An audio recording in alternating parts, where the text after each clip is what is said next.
Right, I forgot about that.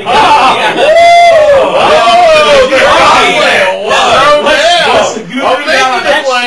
I'll be here. I think that one game wasn't in the modern era, right? You better hope I don't make that shit, motherfucker. I'll break you in half. Tenacity's coming at you. Watch out. Yeah, baby. Watch out, Vanilla. Tenacity.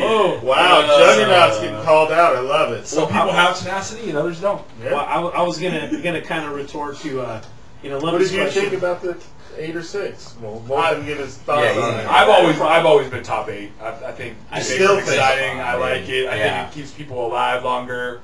It promotes the weeklies towards the end of the season. I don't know. I like top 8. Well, that's what the. Plus, I don't think anybody should get a bye. I think that's pussy bullshit. Yeah, I do too. Pussy. How many times have you been the number 1 or the number 2 seed in the modern era going into the playoffs? I don't know. How many times, Bulls? Exactly. That's why you want. I mean, so this year Do you when you go into draft, do you think you're going to be in the top 6 of the league after you want to go into your draft? Everybody has that delusion when they draft. No one leaves the draft going, well, maybe Dan did this year, but no one usually leaves the draft going, man, I'm fucked this year. Dude, fucking Dan, he shows up at the draft every year stoned out of his fucking mind. He can't even fucking see straight, and the guy makes a fucking run for the fucking. He gets I'm hands down, it's matchups, dude. He gets lucky. Last week, I got the high fucking Papa Zarapak scores fucking high score in the league, and I lose. But fuck off. But I mean, look at this guy. But look at you got to look at Dan though. See, I mean. There might be a method to his madness. Like every year that he showed up and then just smoked the fuck out of his mind and drafted, he's done shitty. This year he actually came. He was like pretty much quasi sober, wasn't smoked out of his mind. He made the worst draft picks I've ever seen. I've seen that motherfucker comatose on a couch, dude, and going, Dan, you're up, dog. And he goes, oh yeah, right along well. Hey, dude, it's the 6th round. I got him. And he goes back to sleep, dude. And this year he made worse draft picks than that, and the motherfucker's in like 5th place, dude. So you tell me, he must be doing something right. Guys like fucking Tom Orton, dude. Who shows up and drafts like 3 dudes that aren't even playing. I seriously think he drafted at least 2 or 3 dudes that were out for the season prior to the season even starting. And I mean, and he's fucking in it. Hey, seriously though, this is another reason I think the quarterback scoring is way out of whack. Because I think it's like if you don't have a top-notch quarterback, one that gets you 50 points. Wow. Dude, talking to that, man. What did you do that to my mic for? Good Lord. Child, please. Child, please. What the fuck are you doing, man? So anyway, back to the QB zone, bro. I guess. That just derailed. I know. He's derailed. I can't believe it. Well, I did want to make to my mic, dude. I did want to make one last comment. He legit's going to be on that mic next week. I said I did want to make one last comment about Tough Shed, though. I mean, I got to give the guy credit, you know, and I don't even know how he's getting the $400 to get in the league, man. I mean, I know that they've got the new deal with the EBT cards where you can go to the store and you can buy and you can get $20 cash back. I mean, instead of buying smokes, he's actually buying lottery tickets. He's probably winning on lottery tickets, and that's how he got his entry fee into the league, man. But I mean, I have to give it up to Tough Shed, dude. I mean, he mollywopped me, dude. He just lost to Gore. Yeah, and that's a big hit for him, man. So, and he had no chance at no, he didn't have a chance at Westbrook or Westbrook, whatever you want to call him. I don't know. Yeah, maybe he got the better end than Anthony Dixon. You know, we'll the way see. things are going for him. Anthony Dixon's a stud all of a sudden. Yeah, he's definitely the goal line back. Yeah, exactly. He'll get the goal line carries. But they just actually have to score points in a game. I mean, yeah, but what I was going to say about the quarterback scoring though, before I was so rudely interrupted, some asshole talking shit behind your back. No wonder I never wanted you here. Anyway, it's like if you don't have a quarterback that can get you, 300 yards and 3 touches at least, you really don't have a chance to really compete with some of the teams that do have quarterbacks. You think it evens out. Like I was talking with Fila about it, and he was talking about his team, he doesn't have a quarterback like that. And I'm like, yeah, that's true, but you have the number 1 fantasy running back and the number 1 fantasy wide receiver.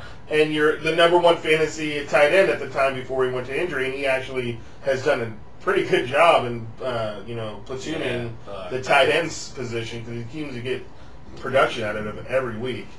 But anyway, so I just think that the quarterback scoring just needs to be lowered a little bit. It's just so daunting of a task to try to compete with the team when you a 300-yard, three touchdown quarterback. Your guy doesn't have that matchup, or there's only a few quarterbacks that get that on like weekly basis. You know what I mean? Like 3-4 weeks in a row. Yeah, but then you get guys like Ryan Fitzpatrick came out of fucking nowhere. But he's not He's not a 50, that guy was nobody drafted that guy. Nobody's even but he's a serviceable quarterback, fantasy quarterback. There's quarterbacks, but he's not a Phillip Rivers. He's not a fucking Mike Vick. Mike Vick wasn't Mike. Those are the top-notch quarterbacks that are It's how you pick up on the waiver wire. I mean, fuck Tom Brady. Dude, those are everybody knows that. Okay, if you can't get that, then you can't. But I know you can't. But there's fewer of those type of quarterbacks in the league than running backs and wide receivers that can get you 100 yards and a touchdown on a weekly basis. And I agree with that statement. But on the flip side too, I mean, I think because I don't really draft QBs, and Manning had a couple solid weeks, but I was never really sold on him. I mean, looking at because I look at the waiver wire every week. And I mean, in the beginning of the year, you had dudes like Freeman from Tampa Bay that was popping. You had, Fitzpatrick. He threw up a couple monster games. There, in the one monster. No, dude, he's thrown up quite a few decent games. It's like 30. Dude, fuck, no, not That's 30. Decent. If we pulled up his stats right now, our quarterback scoring 30 is just decent. You got to get at least over 20. But I'm saying, up to 30 points. He was averaging feel like a your lot quarterback more than did that. But I anything. mean. You got guys like Bradford who's throwing together a few 40-point games. I mean, everyone knows how much the quarterback is so important. How do you feel when you get 25 points from your receiver? Great. How do you feel when you get 25 points from your running back? Great. 25 that doesn't happen either. 25 points from your defense. That does happen. 25 points from your tight end. Now 25 points from your quarterback. Do you still feel it's great? Fuck no, you're like, God damn, that sucks. Yeah, good. Well, I mean, then Lumpy, let me ask you, then why don't you fucking draft Pete Manning in the first round this year? Just because, man, I know I was trying to put together a more balanced team. Okay. That's yeah. I mean, I know it changes draft strategy, we can't really complain about all of us going into the draft. I know that. I'm just saying this is the argument for changing it. It's not that I want the quarterback to score that. You know what I mean? And I understand what you're saying. You can win a championship with David Garrard. I mean, it can happen. Yeah, you can play the matchup. Yeah. Yeah, and I get what you're saying. Because if you have a Peyton Manning, you have to start him every week, no matter the matchup. I think it's a little heavy, even if we went to maybe like a point for every 15 yards. I mean, that might be like a little more reasonable. I'm not saying 20 or 25 yards. The quarterback has the ball in their hand every play. If we went to maybe like a point every 15 yards, I would be okay with that. But I still like it because being a little bit more quarterback heavy scoring, it makes you make a decision on draft day.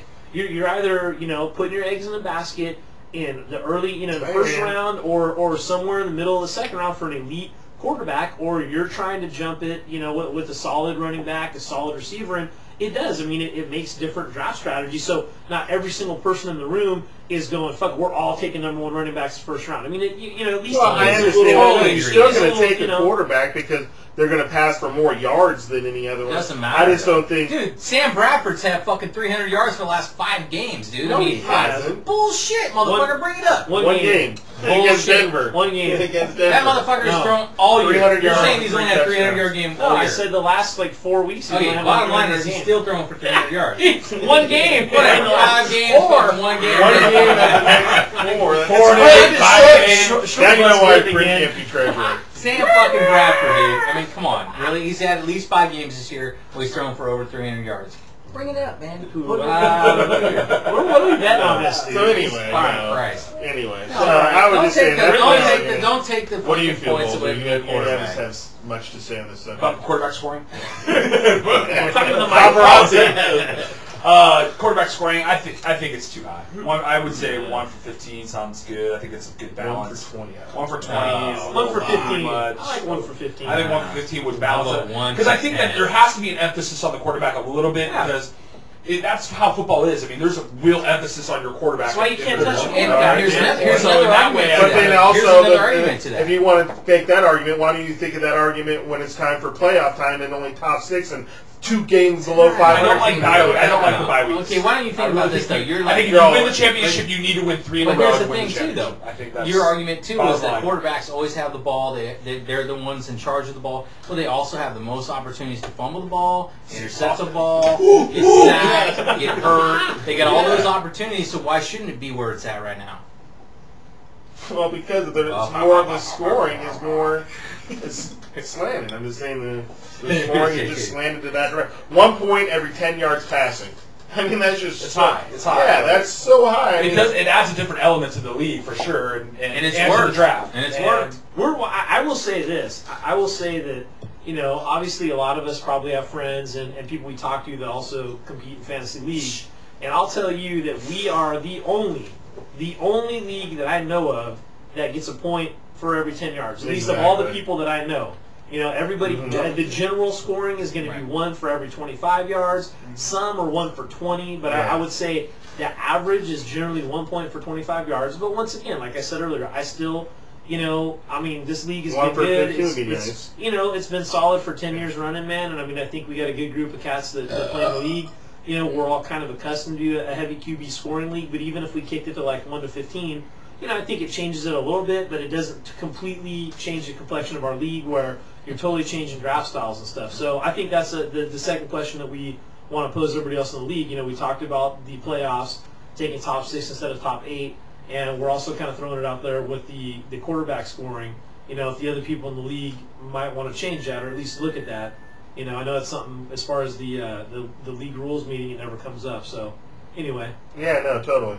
I hear that. So let's get back to some playoff. Well, how's Vols feeling right now? He's in the playoffs. You gotta beat the 18, man. You do. Hell yeah, you do. For me, homie. We're hoping. You got 1, 2, 3 cats right here that need to win. If 18 wins, he's in. I pick it. Pretty much. Yeah, if he wins, he's in, dude. If you fucking put the screws to him, you need to fucking put the smack down. You need to pick up a free agent quarterback. You not go with Roethlisberger. You need to take that boot off Roethlisberger's foot and put it in his ass. That's what you need to do. Kill you against the Ravens. You guys want me to start Sanchez over Roethlisberger? The dirty Sanchez against the Pats. Hell yeah, Monday night. No, dude. The Asante Samuel's a pimp, dude. I mean, hell yeah! Oh, he's on the Eagles. Fuck yeah!